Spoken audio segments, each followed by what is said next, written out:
Good morning, everyone. Thank you for coming to week 4. So, what's on the agenda for today? So, the arc of the course has been looking at some considerations relevant to understanding how we should go about maximising happiness. So, we started with what it is. We looked at how saving lives fits in. We looked at what we can do on the basis of the current data if we're interested in helping people today. And now the question we turn to is whether we should be focusing on existential risks to humanity rather than anything else. Is that the best way to maximise happiness? And yes, I think I should say that although I will speak about happiness, this lecture is sufficiently general that if you wanted to replace happiness with whatever else you think is of value, I don't think it would change the outcome of the lecture. So here's the structure. I'm going to say why reducing existential risks to sentient life might be the most cost-effective way to maximise happiness. Why do people think this? I'll examine how this view rests on various assumptions, including in population ethics. And then I'll argue that if only necessarily existing people matter morally, reducing existential risks is far less important than if all people matter morally. I'll argue that only necessarily existing people do matter morally, and then I'll discuss some objections to this view. So I should probably also say in advance that population ethics is a famously complicated topic. If there's you can go from Newtonian physics to quantum physics, that's like moral philosophy to population ethics, where it all gets a bit weird and none of the answers quite make sense. And I'm going to be kind of sketching out my own view and trying to navigate through the terrain, but there are many more things to be said, and I won't have time in the time allotted to discuss lots of the further objections to my view, and also the objections to the alternative views, which I think in comparison make my view look less terrible than you might think it is. Okay. So why might we think reducing existential risks to sentient life, saving humanity, and whatever we will become could be the priority if we're looking to do the most good. So this quote I gave you in week 2, but let's have it again. So this is the astronomical waste argument from Bostrom. Suppose that 10 to 10 biological humans could be sustained around an average star, then the Virgo supercluster could contain 10 to 25 biological humans. This corresponds to a loss of potential equal to 10 to the 14 potential human lives per second of delayed colonization. Okay, so the idea is there's just a huge amount of life which could be lived if humanity doesn't go extinct. And even if we're not looking all the way into the future, if we're just looking for the next 100,000 years, at 7 billion a century, 7 trillion people, it's quite a lot of people. And if we think, well, we think those people will live happy lives, we think we live happy lives, maybe they will live even happier lives with technological progress and so on, and they won't get a chance to live those happy lives, and that will be extremely bad. Given the numbers involved, it will be a loss of just ginormous scale. And there are some things which could kill us. So have nuclear war, have the obligatory, although unpopular, March of the Machines picture of how AI might kill us all. I will make no friends with the far future community by putting that up there. So the idea is that given the risk involved in the fact there are really some things which could wipe us out, there's a few more missing steps in the argument, but look, this is more important in terms of good done per dollar than anything else we're going to look at. It's just so that's the kind of the idea. So this view relies on certain claims in population ethics, right? So what is population ethics? What's going on here? So many of our actions and expectation have no impact on the numbers and identities of people who will be born. So if I come up to one of you with my knife and stab you, it's like, well, it's going to be bad for you, but is that going to affect what happens to the rest of, is going to have an impact on future lives? Like not obviously. So in those cases, fixed population ethics, when we're just looking at the same numbers of people, is sufficient. But when our actions affect who and how many will be born, we need variable population ethics, or just population ethics for short. So what I'm actually really going to be focusing slightly more narrowly on, not just on population ethics, but on population axiology. So an axiology, an ethical theory's axiology is the ordering of states' affairs in terms of better and worse overall. So morality deals with questions of the right and questions of the good, and I'm just looking at questions of the good. So we're just doing population axiology, not what we ought to do, we're just looking at what's better and worse. So here's the simplest of all the population axiologies. Totalism, the value of an outcome is the sum of total well-being of everyone in it, past, present, future. So you're looking at the history of the universe, and if you're wearing your totalist hat, you're just trying to add up which outcome seems to have more total well-being, or could be, I will use well-being, but it could really be whatever is a value. You could think things other than well-being are a value. Another candidate one, which is of a similar flavour, would be averagism. So the value of an outcome is the average well-being of everyone in it, past, present, future. Now let's say there are only 10 people in existence. This is a same number case. Averagism and totalism will give the same ranking of answers. So totalism just takes the total, divides it by 10, and then totalism just takes the total, averagism will take the total and divide it by 10. And so because the numbers aren't changing in this case, they're going to have the same ranking of answers. So if we're just looking at fixed populations, it wouldn't matter which of these two we chose. But if we're thinking about future lives, then it will make a difference. So totalism will think it's good to keep adding people so long as they're happy, whereas averagism will think that the value of adding additional lives, assuming they're happy, and they don't affect anyone else, the value of that will be how that change, with the difference that makes to the average. Right. So in different number cases rather than same number cases, these two come apart. Okay, so we're going to get sort of a little bit fundamental here. So if we're trying to think about what are the components of an axiology, what goes into your kind of mechanism for ranking different states of affairs, I think there are three questions. So question one is going to be, what does value consist in? I've put the first two up there. So what does value consist in? Well-being, and what is the thing that we're interested in? I'm going to assume it's well-being. Who matters? Who are the value bearers? And here there are a number of options which are germane to the conversation at hand. So do we think all possible lives matter? Present lives? Necessary lives? That is, those that will exist independently of our actions, or actual lives, so those who will exist in this world, the actual world, whatever it is we do. So the number of different choice points there. And the third question is, how do we aggregate value for those that matter? So if you're thinking of this like a kind of a mathematical function, it's like, what is the thing we're counting? Who are we counting it for? What's the scope of the aggregation function? And then what actually is the aggregation function? So for population axiology, variable population axiology, we'll just call it population axiology, only 2 and 3 are relevant. So when we talk about population axiology, we're not really, we can just leave blank on what value is. We're just, that's not going to change any of our answers. So it's a combination of who matters and how do we aggregate value for those that matter.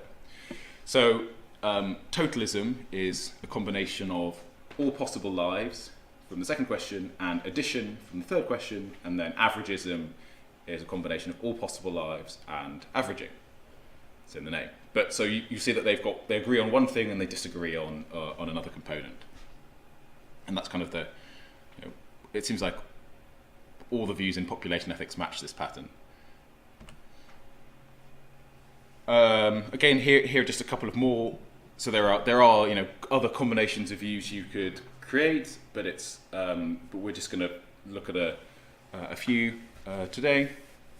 So I already mentioned the first two, totalism and averagism, and then there's Necessitarianism, which I'm just defining as the value outcome is the sum of total well-being of the necessarily existing people, and then presentism, the sum of total well-being of the presently existing people. Yeah, and there, as I say, there are other options, but we don't have time to get into that. So why might existential risk be the priority if we try and split out this argument a bit more? So the first claim is that all possible people matter. The second claim is that this aggregation function is additive. So it's good for each additional life we add. It's not that lives have less value the more of them we add, or that the total value of lives is just the average of well-being. We think there will be many future lives. We colonize the galaxy, there could be lots of people. Future lives will be on average happy. People will lead lives which they enjoy. Therefore, the loss of value caused by existential risks is huge. Because the future lives will be at least a little bit happy. There's just going to be loads of them compared to how many people there are today. And then so that's kind of the first conclusion. But because this is a comparative claim, X risk is better than Y. Okay, we actually need to have a costing for Y, but we're not going to get into that. So, but the thought is that once you've the people who make these claims have sort of have run the numbers implicitly or explicitly, and say, well, comparing it to poverty or to saving lives or to helping animals, X risk is just a lot better. So, but I'm not going to supply those here. So if one wanted to be cantankerous enough to argue that existential risks might not be the priority, there would be a number of places in the argument at which you could jump off. So here I'm taking issue only with one. So, and I'm going to argue that instead of all possible people mattering, I'm going to say that only necessary people matter morally. But you can see why if you could disagree with one of the other ones and get something else. So if you thought that all possible people mattered, but the aggregation function was averaging rather than addition, then the matter of how many people there are is of relative lack of concern, and then it's going to basically depend on it's going to depend on how happy you think future people are, and then what you think the current average is. So if you think people in the past have been really miserable, then the average could be we could raise the average quite a lot if we created lots of happy lives. So maybe you would, but there's kind of more complexity there. If you think there's not going to be very many future lives, if it so happens that we are the last generation, or we're the second last generation, then you don't get these concerns for all these future people. If you think people are going to be miserable in future, then you might think it's better to blow up the Earth rather than to try to save it. And even if you accept all of that, you might think that there is some nearer term thing which is just going to be a lot more cost effective. So, so that's where you could disagree, and I'm just disagreeing with one. So first I'm going to explain why thinking that only necessary people matter would reduce the value of preventing existential risk. That requires a little bit of unpacking. And then I'll go on and say why I think that that's the correct answer. Okay, so explaining why existential risk will be much less important if necessitarianism is true, actually itself requires breaking down into a couple of steps. So first look at why it's relatively unimportant if only present people matter, and then why almost all necessary people are present people. Right, so here was the thought that so I'm assuming we're taking a totalist view, or at least we're taking a view which says that all possible people matter, and that we add within the scope of as we're doing our aggregation. So on this view, it seems like most of the badness, more than 99.9999999% consists in the loss of value regarding future people rather than those alive today. So that's the view. It's not like, oh no, if the world blows up now, it'll be so terrible for us. It's like, no, we think of those future people. They could be having a great time flying around in spaceships, watching 4D movies, all the fun that the kids of tomorrow will have if they get to live. So if only present people matter, those who are alive at the time of me uttering this statement, then the badness is just enormously reduced. So so it could still be the case that existential risk could be the most good you could do with your money, even if you were a presentist. So this is still a possibility, because I say it's how good are. So imagine we think the nuclear holocaust is going to arrive tomorrow, and let's say we take a view where we think that this is slightly going to depend on our view of the badness of death. So let's just say we take a kind of a standard deprivationist view of the badness of death. So the badness of death is the amount of happiness someone, or the amount of well-being someone would have had if they existed. So if a nuclear war breaks out tomorrow, then lots of people are losing lots of good life they would have had. And you might think, running the numbers, we can justify focusing on reducing existential risks just for the sake of present people and what they would lose. But I'm going to assume that's not the case. So that's a separate argument, and I'm going to focus on, I think, the much. So if it turns out that all possible people matter, it's kind of irrelevant whether existential risks are justified solely with respect to present people. So those of us who are inclined to think existential risks might not be the highest priority have two things to do. We've got to show not all possible people matter, or one of the other bits in the argument fail, and then we've got to show it just in relating to the value to present people, although that's slightly going to depend on how you've disagreed with the original argument, but not so important. Okay, so we can see why if we're presentists, the value of existential risk reduction is just pretty small compared to if we are people who think that all possible people matter, call them possibilists or everyoneists. So now I can ask myself a question. What would I have been like if my parents had been different? What would Michael Starr have been? And this is, in some sense, a pretty stupid question, because I wouldn't have existed. Someone else would have existed who would have been a bit like me. Maybe they would have been standing here arguing for the importance of existential risk. Who knows? But we seem to think that genetic identity is a necessary condition for personal identity. So I cannot be my brother, but it's not a sufficient condition. So if I had an identical twin, then we're still not the same entity, even though we have the same genetics. So, but at least having different genetics is sufficient to make us not be the same person. And now we can add the what we know about human biology. So if my parents had conceived at another time, a different person probably would have been born. So if we think the way that human sexual reproduction functions, the number of sperm and ejaculation, so numbers of millions, and if we think that, so even kind of conception at a slightly different time would lead to probably a different zygote being created, and if we think that a couple had children a month later, then it would have been a different egg in the case of the woman. So if parents if different people had met, and so if my parents had conceived at different times, even a slightly different time, it's highly plausible that someone else would have existed. So what does this mean? It means that even small actions plausibly change the identities of everyone who will ever live.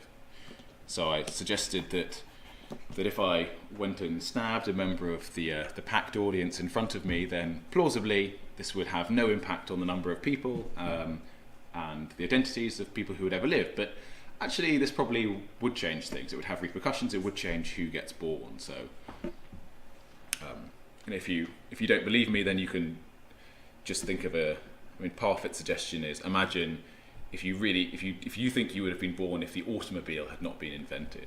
Different people would have met at different times, and so on. So it seems like even small actions plausibly change the identities of everyone who will ever live. Now there might be some kind of time horizon on this, so that it won't be the case that future people are that the set of future people is identical to the set of present people. There might be some future people, necessary future people who are not present, but there might not be very many. So maybe there's some difference. But it seems like there won't be very many necessary future people. So those will who exist, whatever we do. If Necessitarianism is true, then existential risks are relatively unimportant compared to totalism.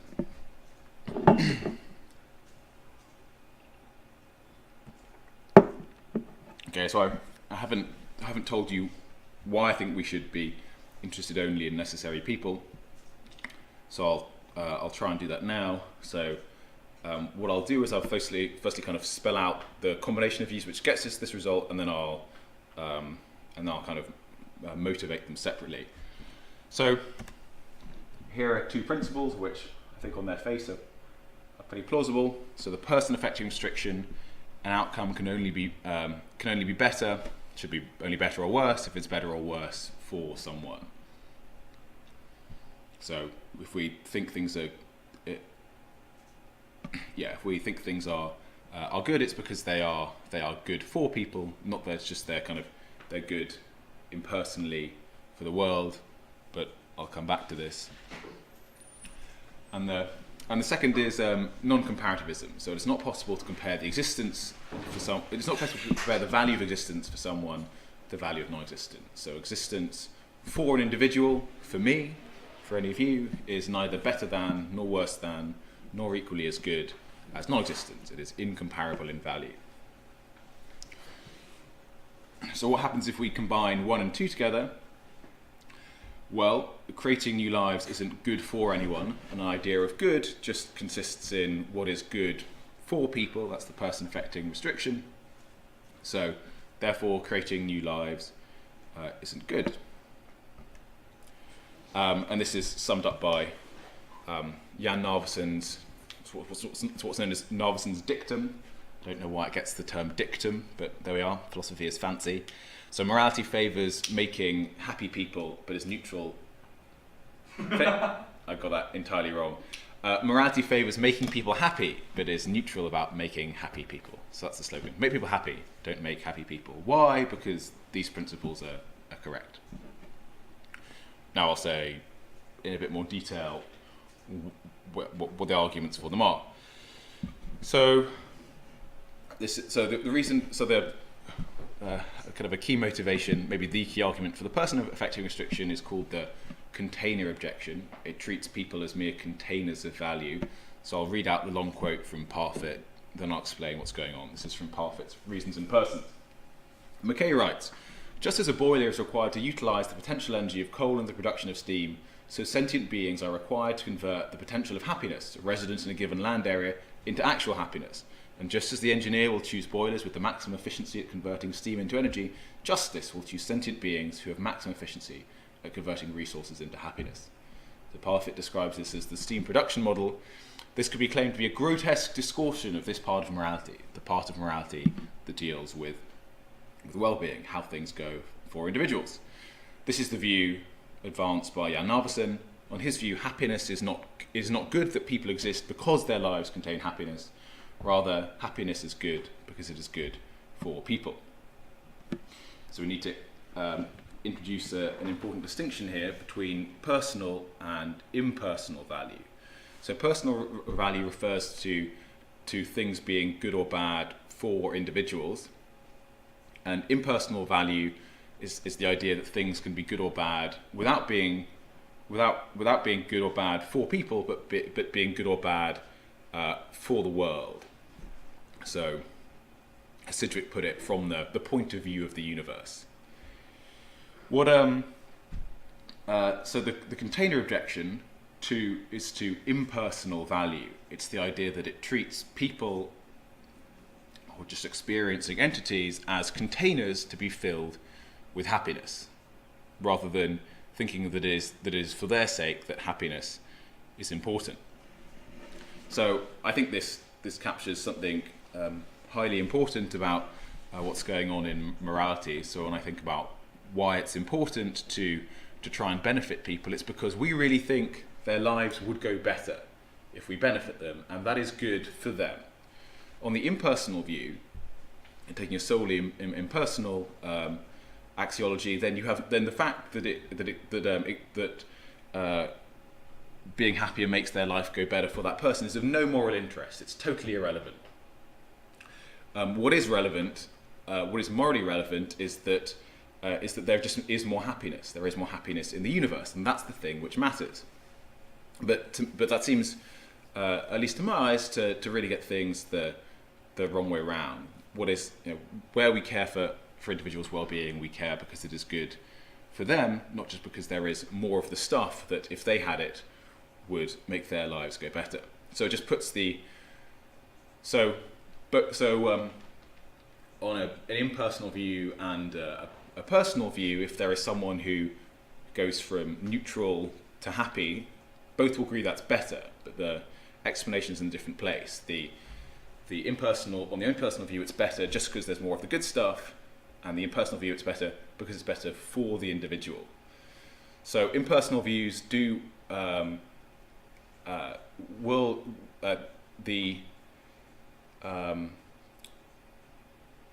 welfare levels of individuals are morally relevant. So, as I'm taking the impersonal view, I think it's good that it's good that there is more happiness, but this is not morally relevant. It's just coincidental. The thing which is relevant is that there is more happiness. It's not morally relevant that happiness is good for the person.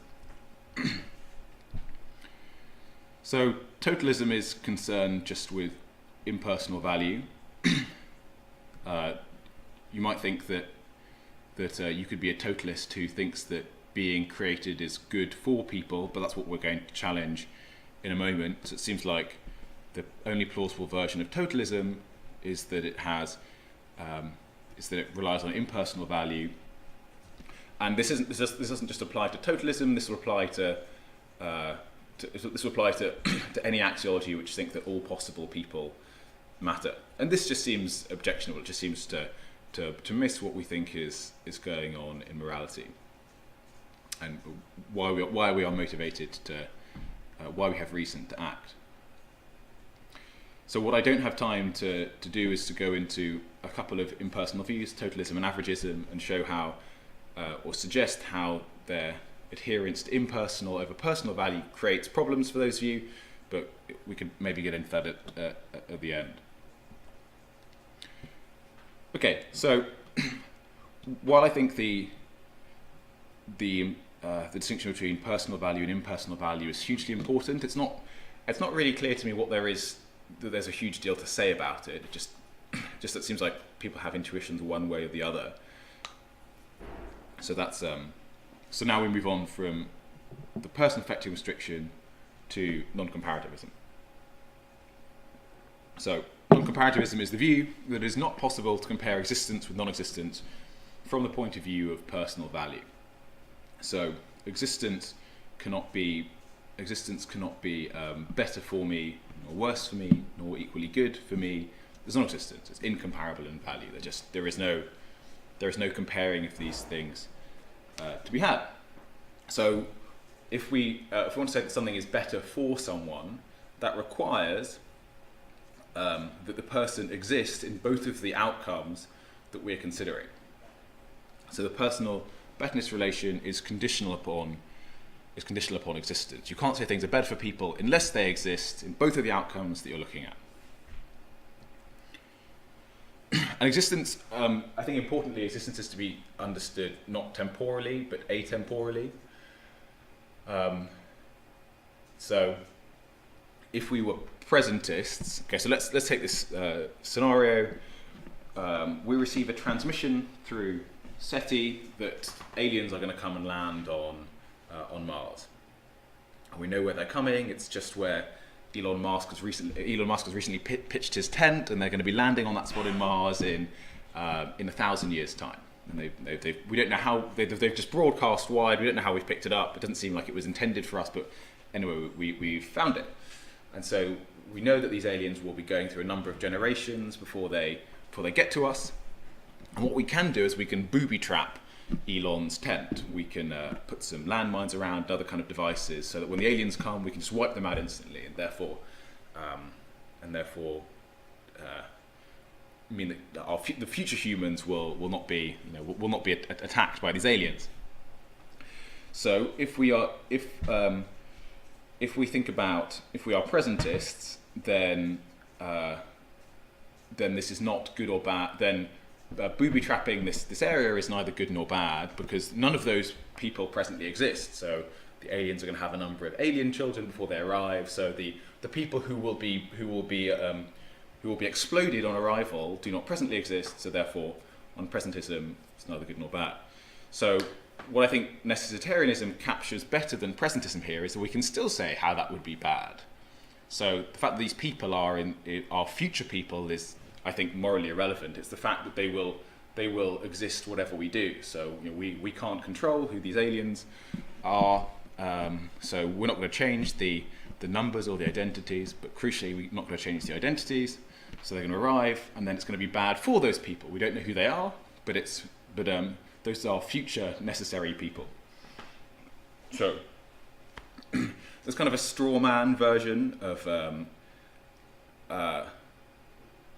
straw man version of population ethics, which is sometimes made in this debate that, look, we need to care about all people. We can't just care. We need to be caring about existential risk because we need to be caring about all people. Whether people are future or present doesn't matter. Come on, no one thinks that. I think that's right. I'm not sure there are very many people who seriously hold the view that just the pure point of something happening in the future makes a difference. So I think that the difference is not on the temporal facts; it's on the modal facts, the facts related to possibility. So the reason that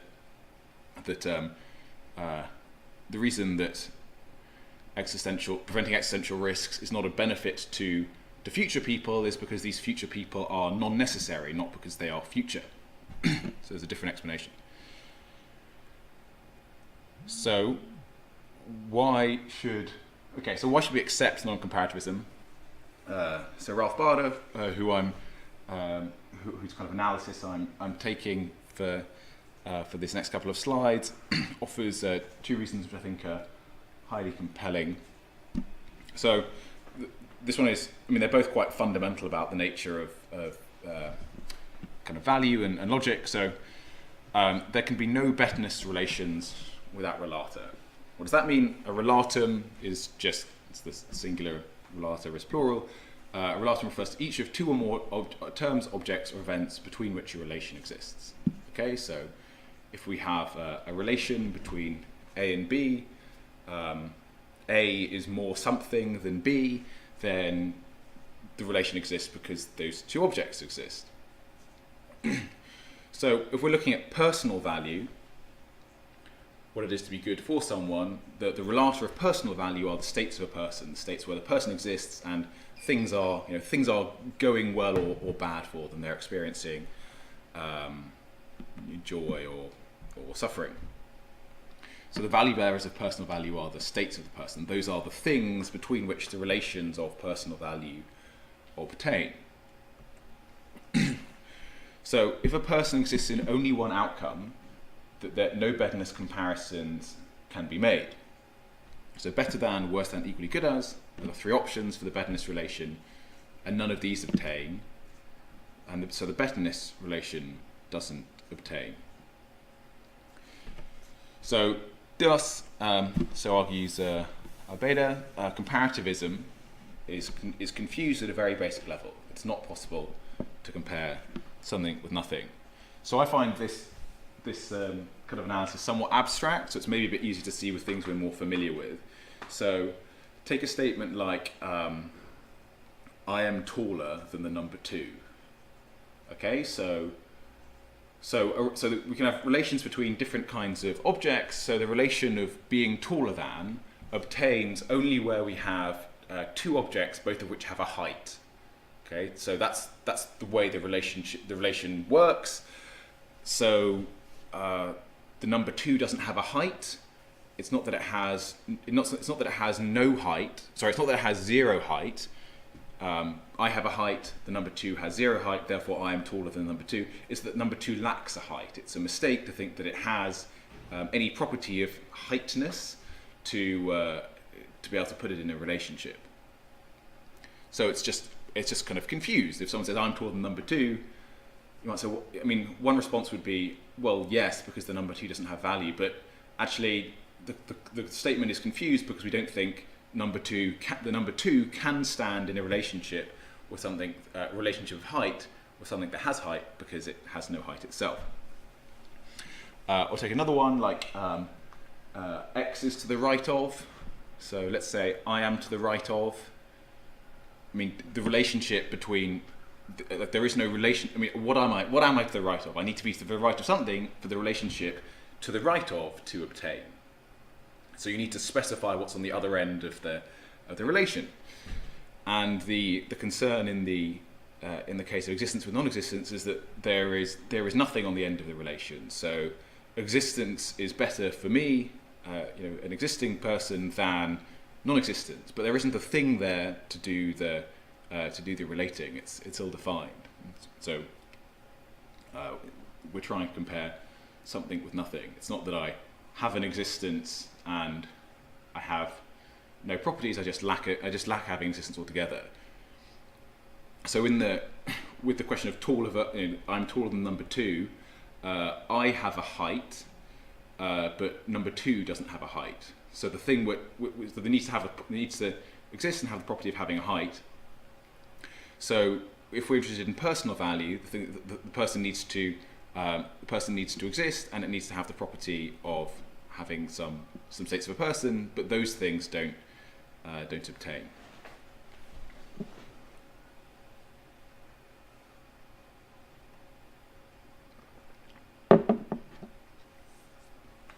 So the case of saying existence is better than non-existence is existence is better for me than non-existence. It seems to be analogous to the question of like x is to the right of, where we haven't defined what x is to the right of.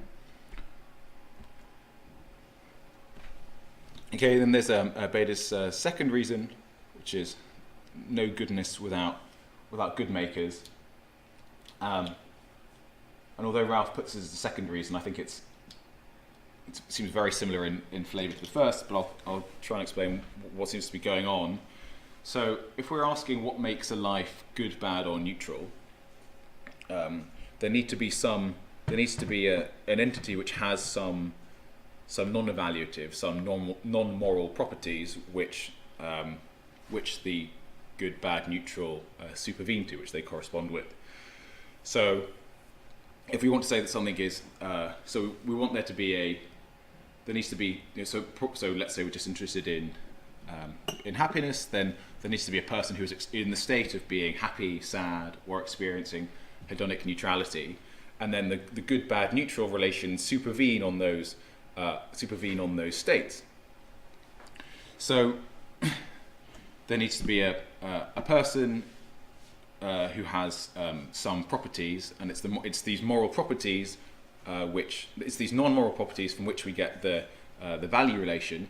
But in an outcome where no one exists, there are none of these non-evaluative properties out of which value is built. So so when it comes to, so what we want to say, if we want to say existence is better than non-existence, is we want to say that existence has value and it's positive, and non-existence has neutral value. But to say that there's neutral value,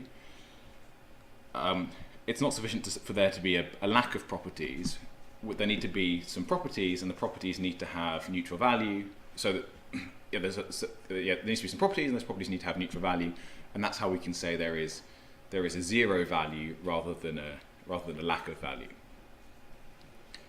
So both of these moves are very much of the flavour that there just isn't in a sensible way something we cannot compare these things, because there just aren't there isn't at both ends of the relations the things that we want to compare. So existence can't be better or worse or equally as good non-existent for something, but for someone. So it might be the case that we can say that existence is better than so my existence is better than my non-existence for the world. So it is the case that if I exist compared to if I don't exist, there is more value from an impersonal point of view in the universe. There is more like happiness stuff, but it doesn't seem like it can be good for me, because it doesn't seem how I can compare existence with non-existence for a person, because that requires there to be an entity at both ends to make the relationship with, which is so the impersonal. So on an impersonal view, you can say this. On a personal value view, it's just really hard to see how you could say existence is better or worse, because it doesn't seem like comparativism can be true.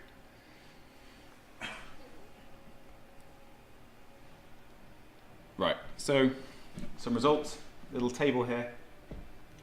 So D1 and D2 are distributions. These are just outcomes in which ways the world could go.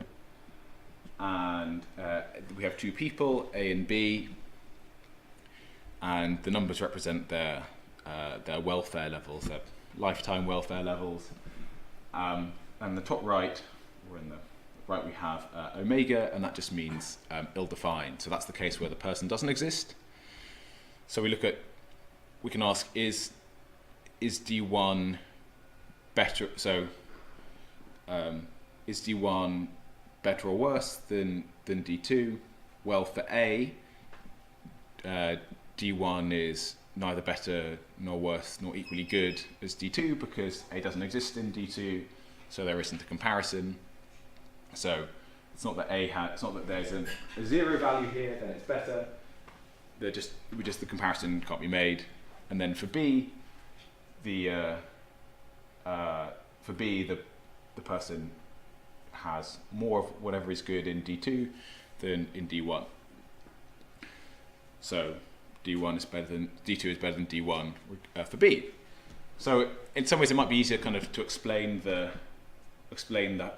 confusing case of why existence can't be better or worse than existence for someone by mentioning the kind of the easy case. So let's say there is someone who exists in both outcomes.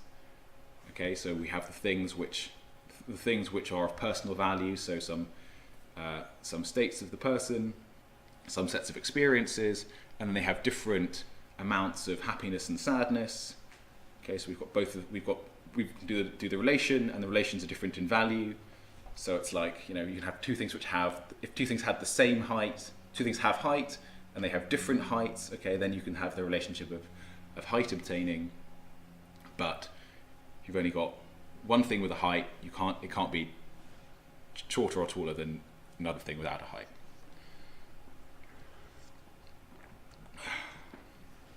Yeah, so we can compare 1 and 2 for A, but not, no, actually I've got the wrong way around. So we can compare 1 and 2 for B, but not for A. And now we can ask our question, an important question, is D2 better than D1 overall?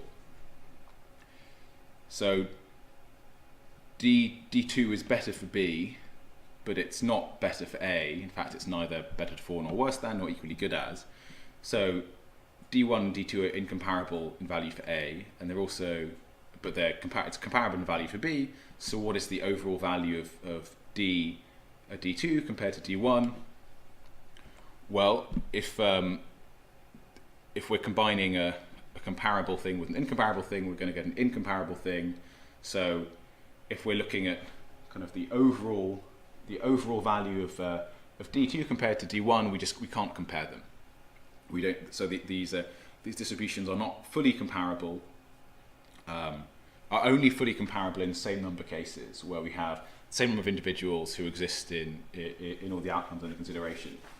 So there's kind of a peculiarity here in that D2 seems to be better for B, but it's not better for A, and overall it's incomparable in value with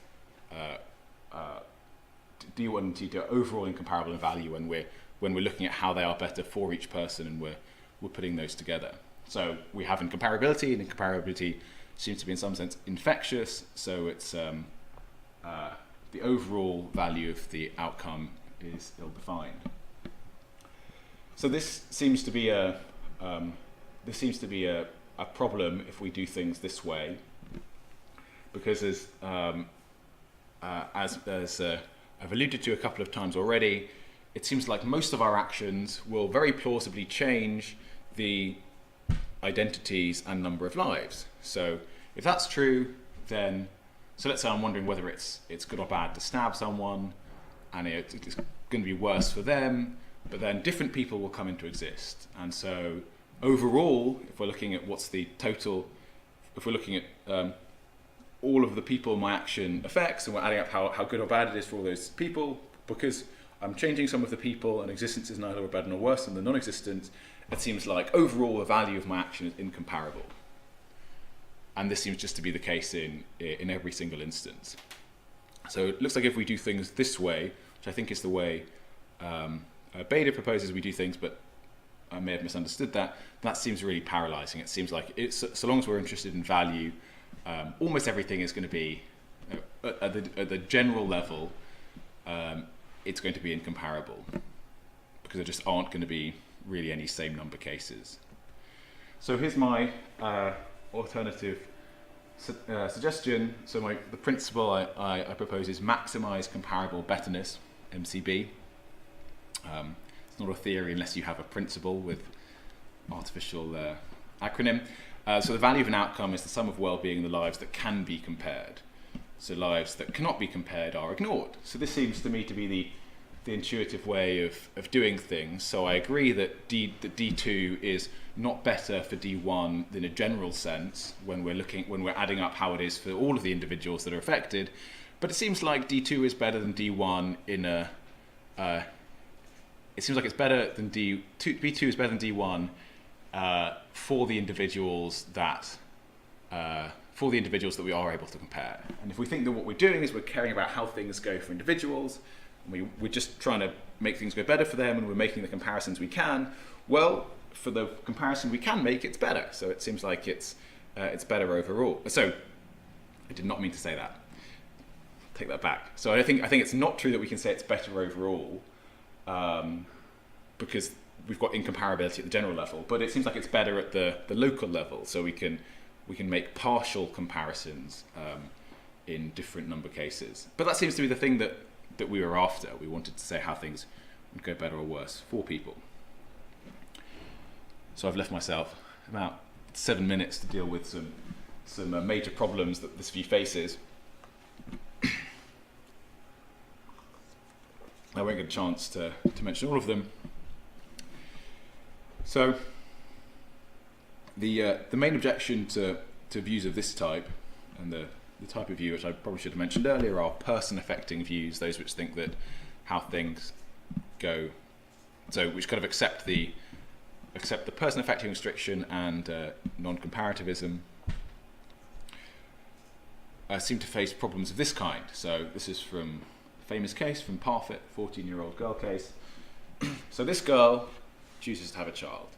Because she is so young, she gives her child a bad start in life.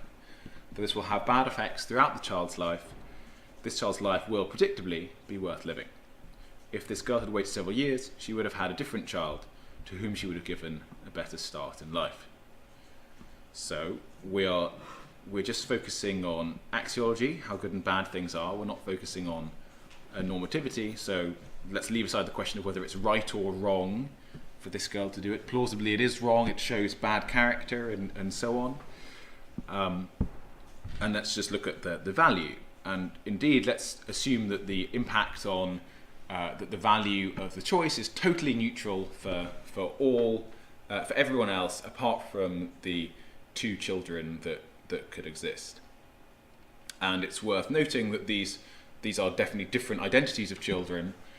So imagine that, just for kind of gory concreteness, imagine that the girl realizes she's a month pregnant or 2 months pregnant, and she thinks, oh no, this is going to be, I'm going to give a bad start in life to this child, so I'm going to have an abortion, and then later on she has another child. Okay, so it's definitely not the case that child would get born later in this scenario. I mean, maybe if we're talking about some cryogenically frozen fetus, and I could unfreeze it now, or I could unfreeze it in a few years' time, that would be the same child. But it seems like it's not in this case. So many people have the intuition that it is better that the girl waits. Well, better for whom? So here are the two options. So she goes ahead and the child lives a happy life. It's a still positive life. But the other option is she doesn't have that child, then she waits, and then child B doesn't get a shot at existing in the first case, but would exist in the second case. And by stipulation, child B has a happier life than child A would have had. So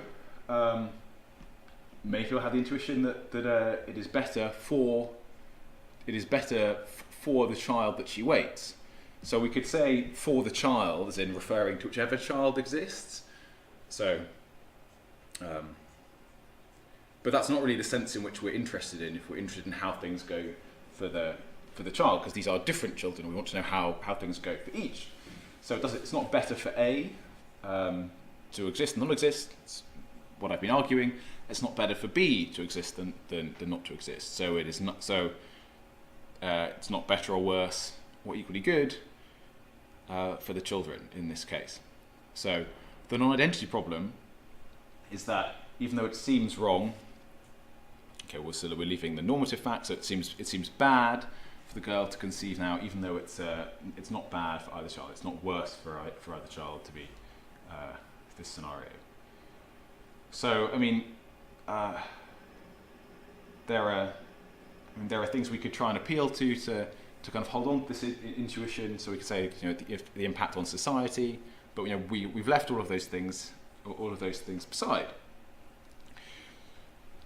And many people take this kind of case as a reason to reject person-affecting views. So my proposal is that the non-identity problem is in fact not a problem. It's more like the non-identity finding. And I actually think that this is just the right way to think about it. That the 14-year-old girl, it is neither better nor worse nor equally good as her to choose one over the other. So if we wanted to get away from this, we'd have to give up comparativism. So we'd have to give up non-comparativism. We'd have to say existence is better or worse, but I don't think we can do that. We have to say that we care about impersonal value, and I don't think we can do that either. So it seems like the case is the right one. And I confess, on a psychologically autobiographical level, I used to find this case really troubling. I think this was a real challenge, and now I've thought about it lots more. I just think that this is just how things are. I really don't think that it's any better for the mother to wait rather than not wait, just for the sake of her own children. So I'm here biting the bullet, but I'm saying the bullet is inevitable and not so bad a one to bite. And it's just the general case in philosophy that if A implies B, you can either accept B or reject A. So many people in this case reject A and think we should give up one of these give up either person affecting restriction or non-comparativism. I'm not so sympathetic to those, so I think that we should just accept the case. So here's another version of kind of another non-identity type problem. This is Parfit's depletion. As a community, we must choose whether to deplete or conserve certain kinds of resources. If we choose depletion, the quality of life over the next 3 centuries would be slightly higher than it would have been if we had chosen conservation. But it would be later for many centuries. But it would later for many centuries be much lower than it would have been if we had chosen conservation. So Parfit helpfully provides a picture. So this is quality of life.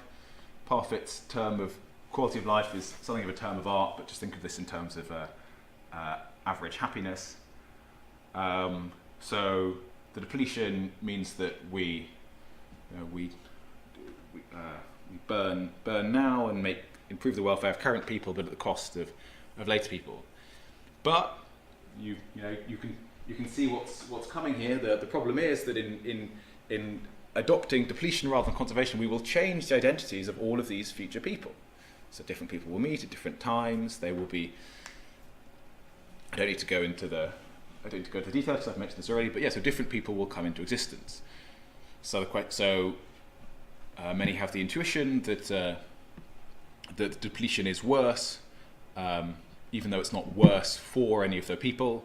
So the A people would have existed, but they don't exist, and the B people exist instead. It's not better or worse for the A people to exist. It's not better or worse for the B people to exist. So the only people who are of interest on the Necessitarian view are those who will exist anyway over the next 80 years or 100 years. And again, the normal analysis of this is that this is a slam dunk objection to person affecting views. It's just a mistake to think that that depletion is really better than conservation. But actually, I think this is I take the same answer here that I offered in the towards the previous version of the non-identity problem. I think this is in fact the case that it. I mean, it's not that I think it's worse for the future people in depletion, and I just don't care about them. It's that I think that there just is no comparison to be made. So it just seems like an unfortunate fact. Morality just doesn't seem to capture the result that existence is neither better nor worse than non-existence. So it's not better or worse for the depletion people to exist in that state rather than the other one. And the same for the conservation people. It wouldn't be better for them to exist than not. So I just don't see any. My mental approach to this is similar to the question of being asked, am I taller than number 2? I just don't think there's an answer to be given, because I think the question is ill-formed because we've misunderstood how, in this case, how the betterness relation functions. So yeah, I think that that we should, in this scenario, we should deplete rather than conserve. I mean, I'm sort of spreading this to the more general case regarding climate change. It seems really obvious as it happens. So this is just kind of practically gets me off the hook.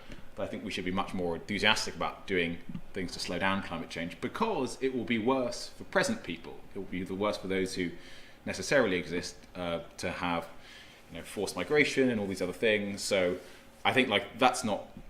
I think in the practical case that the results doesn't change. So there is nevertheless the theoretical problem, but I think the theoretical problem is okay. And so here's the table. So the A people are just going to be the necessary people. If it makes it easier, imagine that the necessary people will live for 200 years and blah, blah, blah. And then there's the B people who will exist under depletion but won't exist in conservation, who have lower happiness than the C people would have had they existed, and the C people only exist in conservation but not in deplete. So okay, so that's my time. There are a number of problems which I haven't mentioned. So there are some concerns about transitivity. On this view, there are some concerns about what do we say about creating unhappy lives rather than just creating happy lives versus less happy lives. So I haven't had a chance to talk to you about those. And then there are other things about the other problems in population ethics which I think motivate a push in this direction. But I'm not going to discuss this in the hour slot. So I'm going to do two sets of summing up. So first I'll sum up this lecture, then I'll sum up the course. So the thrust of this lecture was that the value of preventing existential risk rests on views in population ethics. Particularly, it seems to rest on, not the only one, but this is kind of the place I attacked, that it rests on the view that all possible people matter. And I said that only necessary people matter, and if that's the case, then the value of reducing existential risk is hugely reduced. It might still be worth doing, but it's just much less likely. So these assumptions about population ethics, contentious as they are, have very radical differences in what it would be better for us to do. I tried to explain at a kind of a fundamental level why I think the components which make up Necessitarianism are just really highly plausible and hard to get away from. So so if this is true, this focuses our attention on those who will exist anyway. So in practice, presently existing entities, and what I tried to cover in last week was that if we're interested in presently existing entities, we should be thinking about how we can be focusing. We should, to use a slogan I'm not sure I like anymore, we should be targeting misery rather than poverty, and focusing on people's subjective experience, and therefore mental health looks like it pops up as a priority compared to poverty. And there were further questions we addressed earlier on related to what happiness is and how it should be measured and where saving lives fits into it. So hopefully that gives you certainly not an overview, but some sections of understanding some of the key debates, and how a little bit of kind of philosophical scrutiny of these issues can make a really big difference to how we think we can do more rather than less good, at least where the good we're concerned with is maximising happiness. Thank you very much. Okay, so one thing I'm gonna say now is that I'd be very grateful if you filled out some course evaluations. So I'm going to give these to you now. So please fill them out before you leave.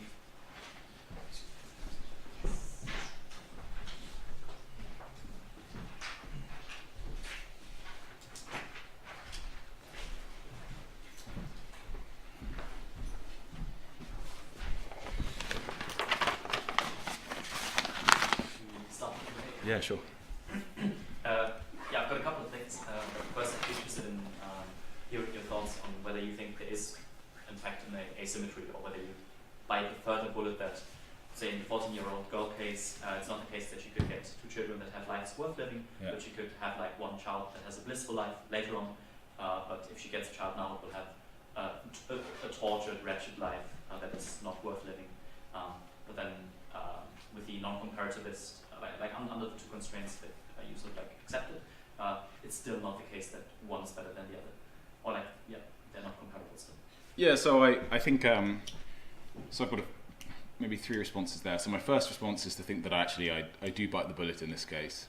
I think okay, so back up. So lots of people are drawn to the view that creating happy lives is neutral, but creating unhappy lives is bad. And so we feel this very strongly, but there's a kind of a mystery as to, well, any reasons you would give in favour of, any reasons you would give against creating unhappy lives would seem to stand in favour of creating happy lives. So it just seems it's very hard to motivate the asymmetry, and I'm not sure that anyone has done a very satisfactory job of it so far. Although I'm going to Ralph Bader's class straight after this, where I'm hoping he will defend the view. It'd be very convenient. It would be very convenient. I think it would be convenient to me if it were the case, depending slightly on how it's defended. Yeah. So I just being incredibly simplistic. So I think that just on those 2 principles, I think that existence is non-comparable with existence. Thanks. And so I think I'm tempted to bite the bullet there. So. I mean, it may be there can be a defense of the asymmetry, but it's going to how the asymmetry is defended will actually have very big practical implications. So, if it turns out you take the view that creating unhappy lives is bad and creating happy lives is good, then it seems in expectation creating lives is always bad. If creating happy lives is neutral. Yes, creating happy lives is neutral, and creating unhappy lives is bad. It seems an expectation creating lives is always bad. So if there's a non-zero chance that the life will be unhappy, then you shouldn't create it, or it'd be bad to create it. Sticking in axiology. So it seems like if that's the way that the cookie crumbles, then your concerns for reducing existential risk, leap to the fore, except that maybe now you're thinking seriously about increasing existential risk or just better to get rid of future lives because they can only be bad in expectation. So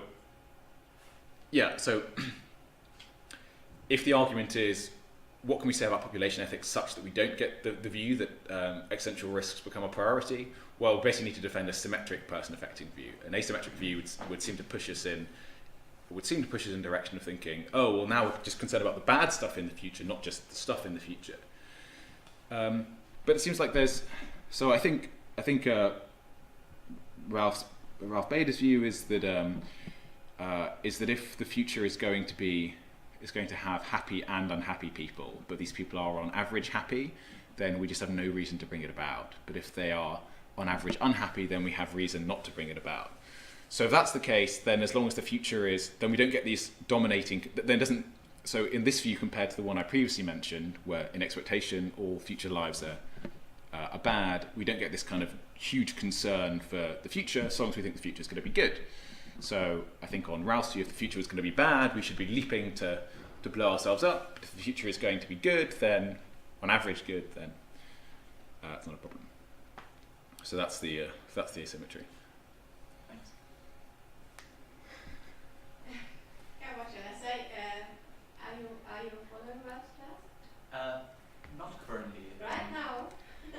will talk about the asymmetry and how he captures it.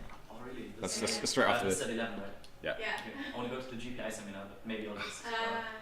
Maybe Poor- I'll just like. Poor attend the first scheduling.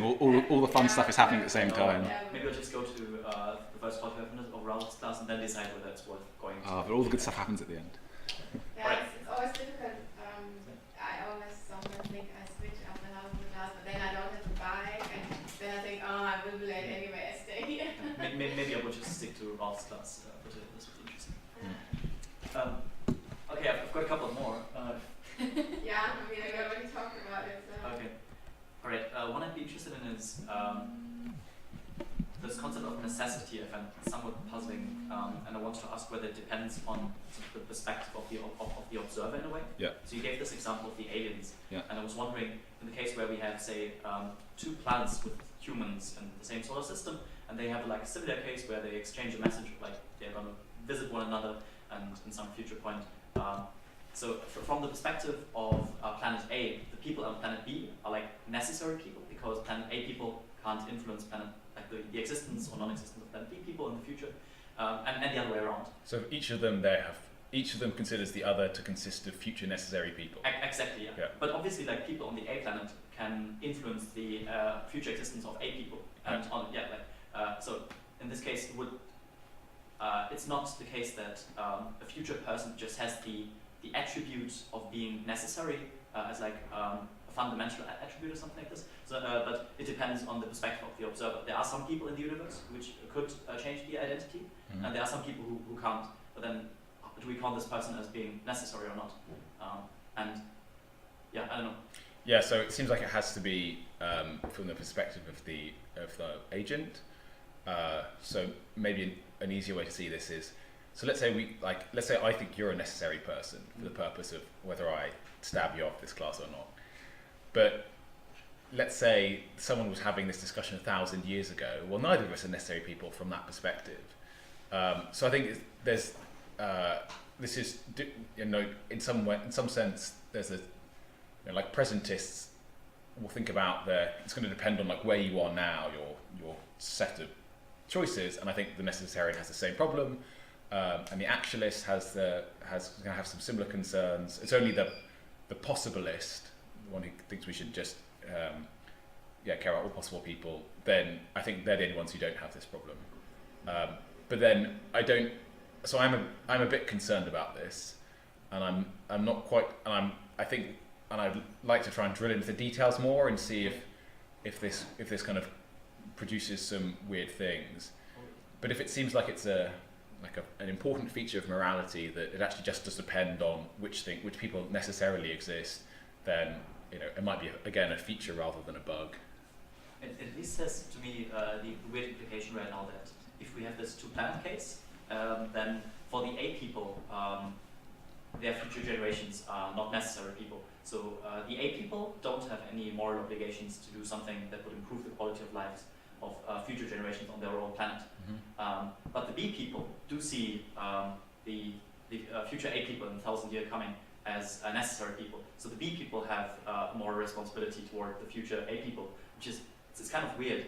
I think that's quirky, but I think that just seems correct to me. I don't see that as so weird that it seems like we should give up give up the underlying thoughts. Yeah, so so I mean, in relation to my Martians landing on Elon's tent setup, well, from the Martians in their spaceship as they're thinking about their future generations, well, those are all non-necessary from their perspective, but from our perspective they are. So, as I say, it's not to do with the temporal facts; it's to do with the modal facts, and the modal facts seem much more morally important than the temporal facts. So I don't think, it's kind of curious, but that's might just be how it is. Yeah, but I think the right person effect in you also holds that an outcome can only be good to the extent that it's good for people or something like that.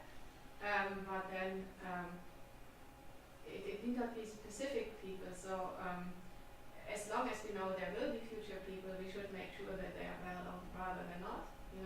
Whoever they are, and there's a difference between Ralph's view and you defend it. Yes. So Ralph defends a white person, I think. He defends a white person. So he defends don't have a reason to add happy people, but he accepts like anonymity. So in the non-identity problem, he would be in favor of bringing up the happier life rather than the less happy life, because it is better for the next life wherever it is. So it is a person-affecting view. It is a view that that accepts anonymity, and it is a view that implies that we should make future people better off rather than worse off, but we don't have a reason, to add additional people. We can do so if we like. Yeah. So the thing I find a bit confusing about that view is that I'm not sure. It seems kind of motivationally inconsistent with the accepting non-comparativism and the person-affecting restriction. So if we're concerned about like entities, like particular subjective experiences, people, then it matters like who they are. Not so. If we're thinking about we can create A or B, but one of A or B might end up being created, well, it's not better or worse for A to be created, it's not better or worse for B to be created. So if we're kind of looking at the sort of the individual building blocks, it seems like it seems like the more at least like the more natural way of understanding the motivating principles gets you to the person affecting view, because you're building up from like how things go per individual, rather than looking in this distributional sense. I think that is because traditionally the person affecting restriction is phrased in comparative terms. An outcome can only be better if it's better for someone. He phrases it as the goodness of outcomes depends on the goodness of lives in the outcome.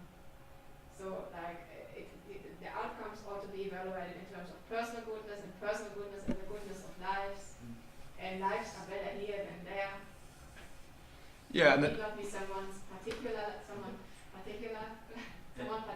life. But that is just that's different fundamental assumptions. Yeah, but in general, it seems to be irrelevant.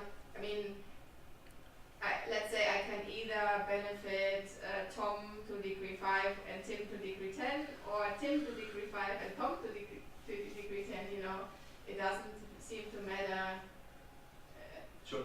You can switch around the names, it's like a permutation invariance, and if you accept that here as well, you get the intuitively correct result in the non-identity problem. But yeah, I mean, Ralph's view also has counterintuitive implications. Be sure. All views have a price tag, I guess. Yeah. Do you have a question before Darius comes in again? No. No. Sorry. Okay. All right. I don't want to grab all the question time, but That's okay. There's at least one thing that I found that interests me a lot after this as well, and I was wondering whether you think that personal identity has any implications for this, and I think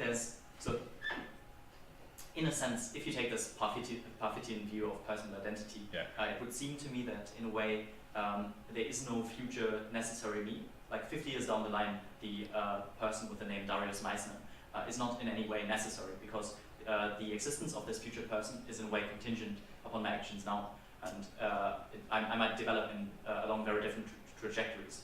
So I wonder what the difference is according to this view, like whether the same problem that you have with, in a way, like just merely possible future lives, like not caring about those, whether this also applies within a certain life. Because you could have a case where you say, in a way, myself 10 years from now is just like a merely possible me. It's not a necessary me. What do you think about this? Yes. So for my purposes, I think it's somewhat unhelpful that it's known as a person-affecting view, because I'm not interested in persons in like a thick sense, where persons are, like things with agency, with like exist over a lifetime, or like a particular metaphysical unit, like Ralph Bader thinks they're a particular metaphysical unit. So I'm interested in more like subjective, like moments of subjective experience. Right. So let's say, I give you a pill which gives you like a range of different personalities. So your personality doesn't exist, but there will still be a body for whom things can like feel pleasant or unpleasant. So I'm interested in the subjective experiences, moments of subjective experience rather than like personal lives. Yeah, I do as well, in fact. But what I wonder about then is this to me seems to motivate an impersonal view in a way. It's a bit unclear to me why if what one values is like ultimately happy, like positive subjective experiences, how this needs to be coupled with a person, why this can only be good, why this would need to be good for someone. Because if we've got a state of the world with just more overall happy experiences, it just seems to me that it's just a better state of the world than a state where there's less overall happy experiences. Yeah, so this turns on the kind of container objection stuff. Yeah. So I think that whether you think of, I think it makes no additional difference if you move from persons to moments of subjective experience. I think like the motivation for personal versus impersonal is just as strong. So like, why do I? So imagine we have some dementia patient who like doesn't have any kind of continuing existence of living. So why do I want that person to be happy, or like that like body to have happiness in it? Because it feels good to the entity that's there. It doesn't matter like who that entity is. Like that's the thing which matters. I don't just want there to be happiness in the person's brain. I care about how that individual who will be experiencing thing feels when they can feel better or worse. So I think the motivation is like no weaker. The puzzling thing for me is it seems to me in a way impossible to think of happiness as separate from there being like a being experiencing this happiness. It's like a bit puzzling, in a way, like if we talk about having an amount of happiness in the world, this necessarily implies that there's someone feeling this happiness, right? Yeah, you can't have an experience without an experiencer. Yes, exactly. Yeah, but the question is just that I mean, I'd like to have more to say about this, but I'm not sure what else there is to say. It's like, so why do we think happiness matters? It's because the happiness is like, it feels good to those individuals. It's not just that we want there to be happiness free floating in the universe. If we could like sort of churn a sausage machine and produce the happiness, it's because it's there in the individuals, and that's the happiness is it feels good to them. Like that's the morally relevant bit.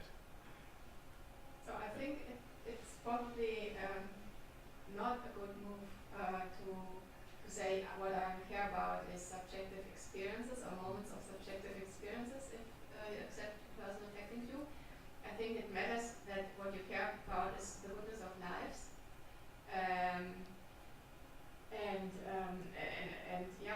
Like if we take the replaceability thing, you have the same amount of happy experiences if you kill one and bring into existence another one.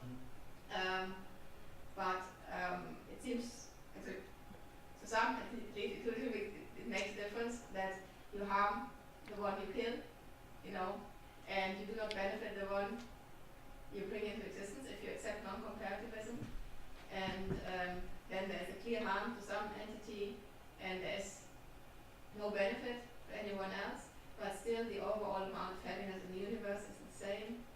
Yes. So it's So I think my view doesn't suffer from the replaceability problems. I think there's no value in creating new lives. So the choice between making someone happier or killing them and then replacing a new person, it seems like it's better to do the former than the latter. Yeah. So it might be sort of reduce the motivation for the personal value to say we're interested in units at sort of moments of experience rather than lives. Maybe but I think the motivation is strong enough. Perhaps your view about lives or persons is just there is this center of consciousness, for instance, kind of view that, for instance, Roger Crisp defends. So you do not need all these relation R things very much. For you, it's just one center of consciousness, and you want that life to be good. And even if it's a person with dementia that only lives in a moment, it's still. But I think it would be more precise for you to say, still you are concerned with the goodness of lives, and in order for the person's life to be good, it just matters how many good experiences she she has, but it doesn't matter that she is in some way connected, in some strong sense. So so in that sense you care about the experiences, but the thing you really care about is the goodness of lives. Yeah, I care about the experiences rather than the fact there is an experience, or maybe there's a better way of setting it up. So the motivational direction, is so different. you care, you accept an additive.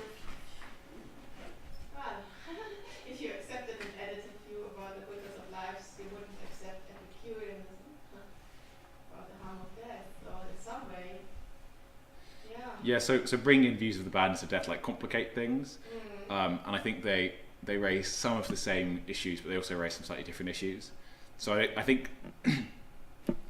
So, I mean, basically I think the question of how we think about the badness of death is separate. So, if it turns out that the person-affecting views about creating lives are correct, then I